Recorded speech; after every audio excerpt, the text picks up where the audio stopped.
Madam একটু আসুন, পড়ে যাবে ম্যাডাম।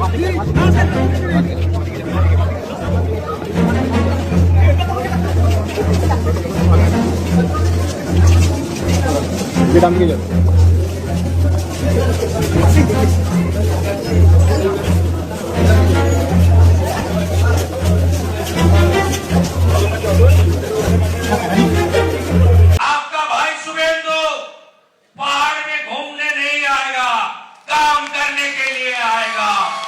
जो बोलूंगा सोच के बोलूंगा, आज जो बोलूंगा वही काम मैं करूंगा। मेरा सरकार करेगा, भाजपा की एनडीए सरकार करेगा। রাজ্য রাজনীতিতে আজ দুটি খবর সকাল থেকে ঘুরপাক খাচ্ছে।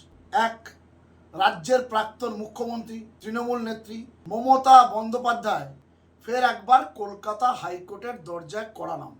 ক্ষমতা থেকে চলে যাওয়ার পর গত 40 দিনে এই নিয়ে দুবার তিনি কলকাতা হাইকোর্টে হাজির হলেন।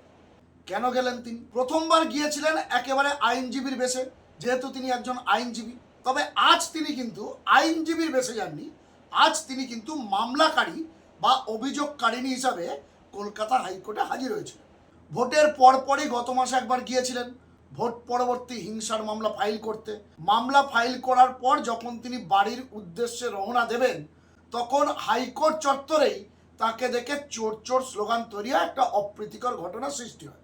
তারপর ফের প্রায় 1 মাসেরও বেশি সময় অতিক্রান্ত করে কলকাতা হাইকোর্টে এদিন এসেছিলেন মমতা বন্দ্যোপাধ্যায়। এবার তিনি কেন এসেছিলেন? তার আইনজীবী ছিলেন তাঁরই দলের সাংসদ কল্যাণ বন্দ্যোপাধ্যায়। কিন্তু কি মামলা করলেন, কেন করলেন, সেটা কল্যাণ বন্দ্যোপাধ্যায় জানিয়েছেন, আমি বিস্তারিত আসব।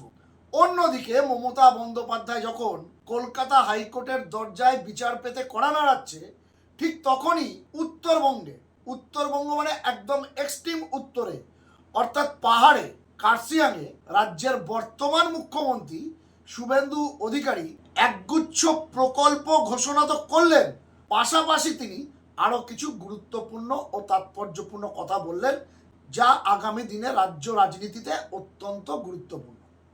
তিনি একদিকে পাহাড়ের উন্নয়নের কথা বললেন, সেই সঙ্গে জানালেন আগের মুখ্যমন্ত্রী অর্থাৎ মমতা বন্দ্যোপাধ্যায় পাহাড়ে আসতেন ঘুরতে, তিনি কিন্তু পাহাড়ে আসবেন কাজ করতে। সেই সঙ্গে তিনি পাহাড়ের বেকার যুবক যুবতীদের উদ্দেশ্যে চাকরি অর্থাৎ শিক্ষক থেকে শুরু করে পুলিশে নিয়োগের একটা আশ্বাস বাণী দিলেন। ट्रांसपेरेंट तरीके से हम लोग आपको एजुकेटेड यूथ को, हमारी ब्रदर और सिस्टर को हम लोग काम देने का काम करेगा, ये मान के चलिए। आने वाला कुछ महीने के अंदर 1000 EFR में पुलिस में आपका नौकरी मिलेगा, ईस्टार्न फ्रंटियर राइफल के अंदर।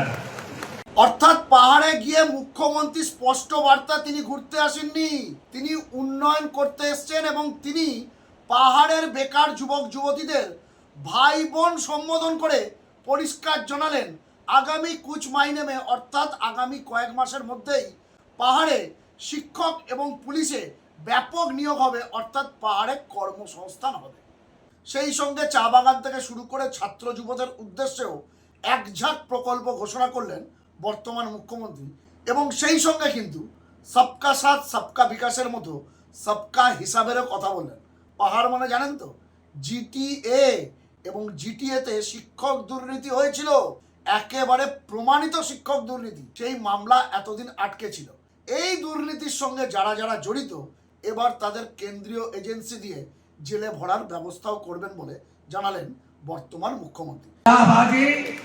सिंडिकेट राज और काटमानी और पहाड़ की जनता के खिलाफ इस पिछले सरकार का जो आक्रोश था, जब कोई बोलता है पहाड़ के लिए, तब एक्स चीफ मिनिस्टर ने बार बार बताया, ओ पहाड़ में मुझे वोट नहीं मिलता, मैं कुछ नहीं करता, लेकिन घूमने आता था।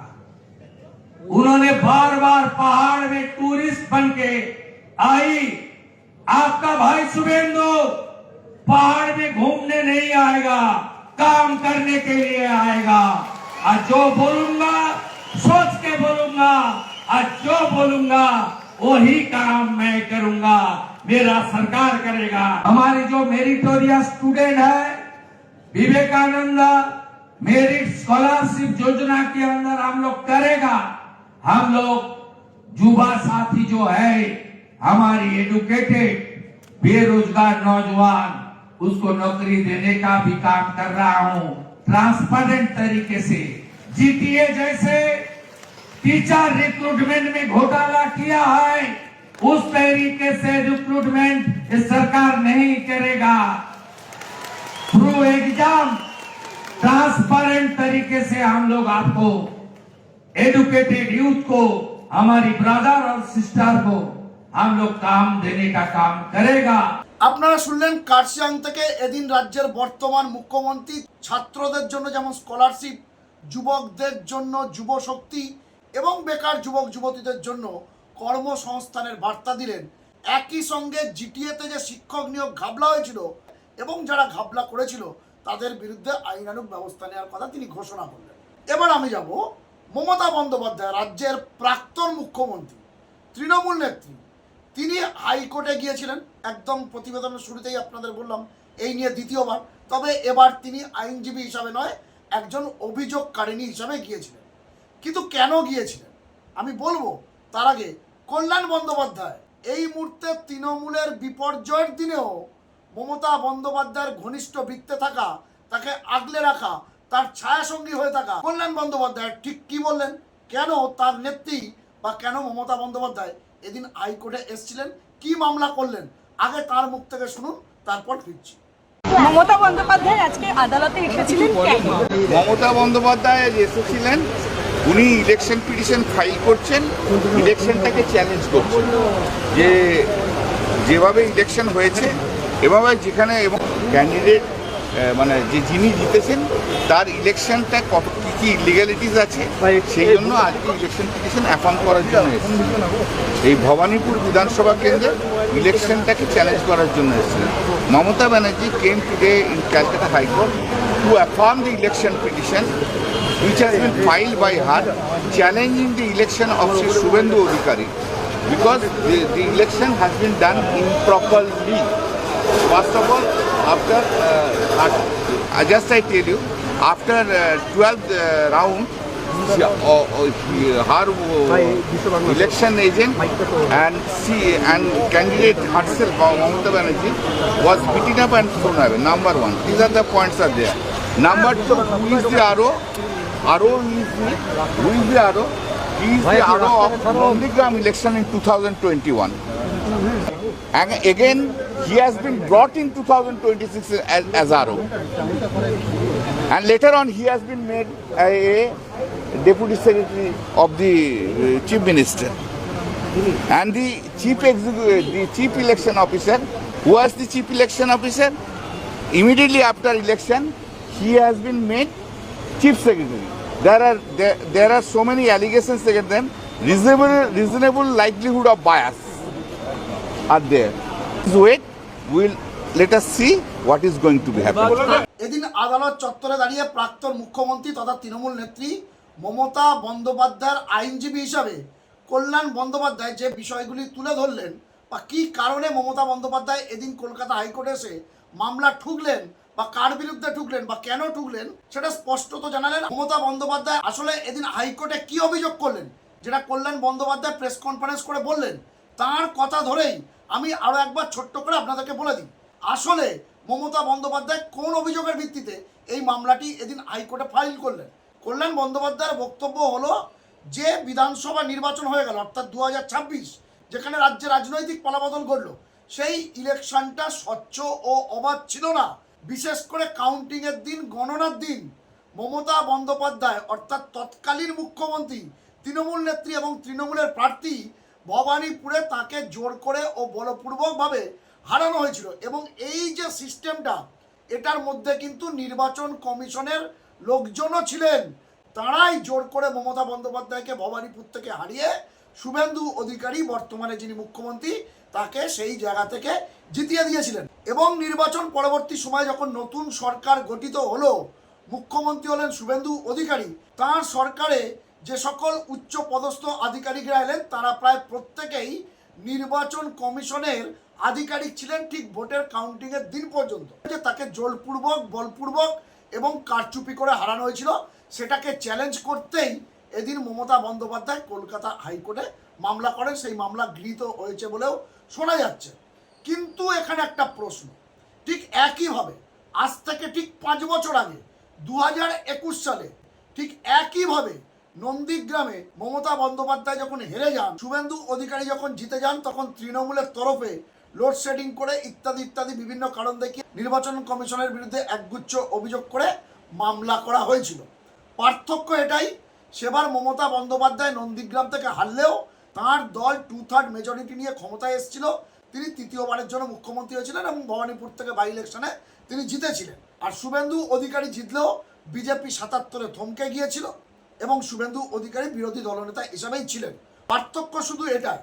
আর একটা পার্থক্য, সেটা ছিল নন্দীগ্রাম, এটা হলো ভবানীপুর। এর বাইরে ঠিক একইভাবে নন্দীগ্রামের গণনায় কারচুপির মতোই ভবানীপুরের ক্ষেত্রেও সেটা হয়েছে বলে এদিন মমতা বন্দ্যোপাধ্যায় হাইকোর্টে মামলা করলেন এবং সেই বিষয়টি কল্যাণ বন্দ্যোপাধ্যায়, তার আইনজীবী সাংসদ, তিনি সেটা তুলে ধরলেন। এখন বক্তব্য হলো, সেই নন্দীগ্রাম মামলাটার কি হলো? যে সময় মমতা বন্দ্যোপাধ্যায় নন্দীগ্রামের মামলা করেছিলেন, তখন তিনি মুখ্যমন্ত্রী ছিলেন, শুভেন্দু অধিকারী ছিলেন বিরোধী দলনেতা। বিতর্কিত বিষয়, এখনও মামলাটা পেন্ডিং, সাবজুডিস, বিচারাধীন। কবে মামলার নিষ্পত্তি হবে কেউ জানে না, আদৌ হবে কিনা সেটাও কারো জানা নেই। কিন্তু এই 5 বছরে গঙ্গার বুক থেকে বয়ে গিয়েছে অনেক জল। মমতা বন্দ্যোপাধ্যায় মুখ্যমন্ত্রী থেকে হয়ে গিয়েছেন বিরোধী নেত্রী, আর শুভেন্দু অধিকারী বিরোধী দলনেতা থেকে হয়ে গিয়েছেন মুখ্যমন্ত্রী। আবার একটি মামলা নন্দীগ্রামের মতো ভবানীপুর নিয়ে। এবং সেই কারণেই বললাম, আদৌ কি এই মামলা করে কোনো লাভ হলো? মানে এই মামলার কি নিষ্পত্তি হবে, বা এই মামলার কি কোনো সত্যি আইনগত ভ্যালু আছে? আমরা জানি না, সেটা টেকনিক্যাল দিক আইনজীবীরাই ভালো বলতে পারবেন, বা রাজনৈতিক বিজ্ঞ বা বিশ্লেষকরা অনেক ভালো বলতে পারবেন। কিন্তু আমার আপাত দৃষ্টিতে যেটা মনে হয়েছে, আদৌ এসব করে কোনো লাভ হয় না। নন্দীগ্রাম মামলায় তার উজ্জ্বল দৃষ্টান্ত। আর এই মুহূর্তে তৃণমূল কংগ্রেস যা অবস্থা, সামনে মাসে 21শে জুলাইটা মমতা বন্দ্যোপাধ্যায় ঠিক মতো করতে পারবেন কিনা সেটা নিয়ে সংশয় দাঁড়িয়েছে। সেখানে আবার এমন একটি জটিল মামলা। তারপরেও মমতা বন্দ্যোপাধ্যায় কেন এই মামলা করলেন? যথেষ্ট রাজনৈতিক প্রজ্ঞা আছে মমতা বন্দ্যোপাধ্যায়, যথেষ্ট অভিজ্ঞতা আছে, রাজনৈতিকভাবে তিনি যথেষ্ট দক্ষ, যোগ্য এবং বিচক্ষণ বটে। তাই অন্য একটি অংশ মনে করছে মমতা বন্দ্যোপাধ্যায়ও জানেন এই মামলায় এক্ষুনি কোনো ফলাফল পাওয়া যাবে না, তার পক্ষে যাবে না বিপক্ষে যাবে সেটাও মমতা বন্দ্যোপাধ্যায় জানেন না। তারপরেও কেন এই মামলাটা করলেন এই কারণে তিনি একটি দীর্ঘকালীন চিন্তাভাবনা হয়তো করে রেখেছেন। দেখুন, আদালতে কোনো মামলা হওয়া মানে সেই মামলার তো রেকর্ড রয়ে যায়। মামলা পেন্ডিং থাকতে পারে, মামলা বছরের পর বছর চলতে পারে, কিন্তু তার যে রেকর্ড সেটা দীর্ঘকালীনভাবে বা লং টার্মে হয়তো আগামী দিনে রাজ্য রাজনীতিতে কোনো প্রভাব ফেলতে পারে। সেই ভাবনা থেকেই সম্ভবত মমতা বন্দ্যোপাধ্যায় এই মামলাটি করলেন। আরও একটি বিষয়, গত 4 মে রাজ্যে রাজনৈতিক পালাবদলের পর মমতা বন্দ্যোপাধ্যায় তিনি প্রেস কনফারেন্স করে জানিয়েছিলেন তিনি হারেননি, তাকে হারানো হয়েছে। এই হার বা এই পরাজয় তিনি স্বীকার করছেন না, যার কারণে তিনি মুখ্যমন্ত্রী পদ থেকে রীতি মেনে রাজভবনে রাজ্যপালের কাছে গিয়ে পদত্যাগপত্র আজকের দিনেও দেননি। যদিও তার জন্য সরকার গঠনে কোনো সমস্যা হয়নি বা হওয়ার কথাও ছিল না, কিন্তু তার সেই বক্তব্যটাকে এস্টাবলিশ করার জন্য এদিন মমতা বন্দ্যোপাধ্যায় একেবারে রাজনৈতিক এবং কৌশলগতভাবে এই মামলাটি করেছেন বলেও মনে করা হচ্ছে। দর্শক বন্ধুরা, আমরা জানি না এই মামলার আদৌ কোনো ভবিষ্যৎ আছে কিনা, বা ভবিষ্যৎ থাকলে সেটা কি হতে পারে। তবে আপনারা কি মনে করছেন সেটা কমেন্ট বক্সে লিখে জানান। আপনাদের গুরুত্বপূর্ণ মতামত ও পরামর্শ খবর আলো সোমনাথ ইউটিউব চ্যানেলকে আরও সমৃদ্ধ করবে। ভালো থাকবেন, সুস্থ থাকবেন, সতর্ক থাকবেন। খবর আলো সোমনাথ ইউটিউব চ্যানেলের সঙ্গে থাকবেন। নমস্কার।